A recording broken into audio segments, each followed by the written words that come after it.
Assalamualaikum warahmatullahi wabarakatuh. Perkenalkan, nama saya Intan dari MBS 6B. Baiklah, saya akan memaparkan apa saja yang saya pahami dari hasil wawancara saya dengan responden saya yang bernama Ahmad Gangka, yang bekerja di salah satu perusahaan swasta yang ada di Kalimantan, yaitu PT Wijaya Energi Mandiri.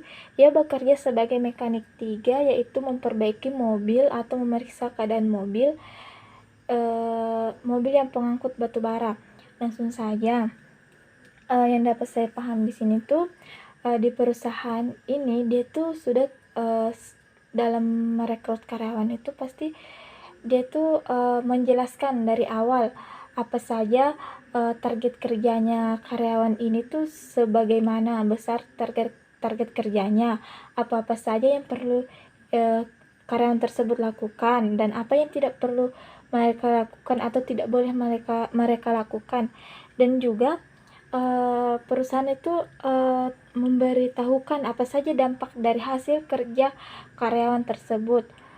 Jika kerja karyawan tersebut baik, dampaknya bagaimana, dan jika hasil kerja karyawan tersebut kurang baik, dampaknya bagi perusahaan itu bagaimana.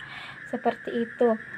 Kemudian di perusahaan ini memiliki 5 unsur penilaian kinerja yang sangat penting. Yang pertama yaitu kejujuran, tanggung jawab, disiplin, kerjasama, dan juga ketekunan dalam bekerja. Dan penilaian dari kinerjanya itu adalah atasannya langsung, di mana atasannya ini tuh tidak boleh melihat hasil kerja karyawan itu hanya dari satu sudut pandang saja, melainkan harus secara keseluruhan. Mengetahui mana saja karyawan yang bekerja dengan baik dan mana yang bekerja dengan tidak baik, dan juga tidak boleh membeda-bedakan antara karyawan yang satu dengan yang lainnya. Seperti itu. Kemudian untuk meningkatkan kinerja karyawan dari tahun ke tahun itu, maka perusahaan selalu mengadakan yang namanya promosi jabatan. Seperti yang kita tahu, jika kita dipromosi jabatan, kita sebagai karyawan dan dipromosikan jabatan, berarti hasil kerja kita itu baik dan memuaskan bagi perusahaan.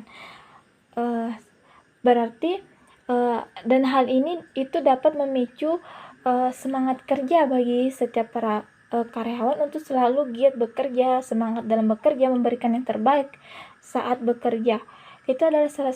Itu merupakan salah satu contoh yang baik untuk meningkatkan kinerja karyawan. Kemudian di perusahaan ini juga itu dia tuh menganggap karyawannya itu bukan hanya sekedar karyawan saja, tetapi dia juga menganggap karyawannya itu sebagai mitra kerja mereka. Karena menurut mereka mereka itu sama-sama saling membutuhkan.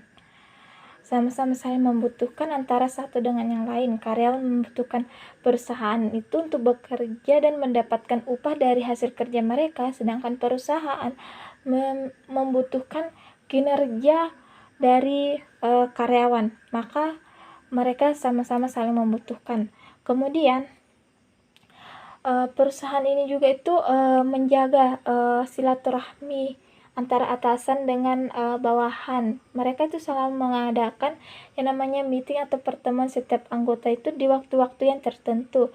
Hal ini dilakukan untuk meningkatkan kebersamaan antara atasan dengan bawahan. Itu saja yang dapat saya pahami dari hasil diskusi saya dengan responden saya. Kurang lebihnya mohon dimaafkan. Wabillahi taufiq wal hidayah. Wassalamualaikum warahmatullahi wabarakatuh.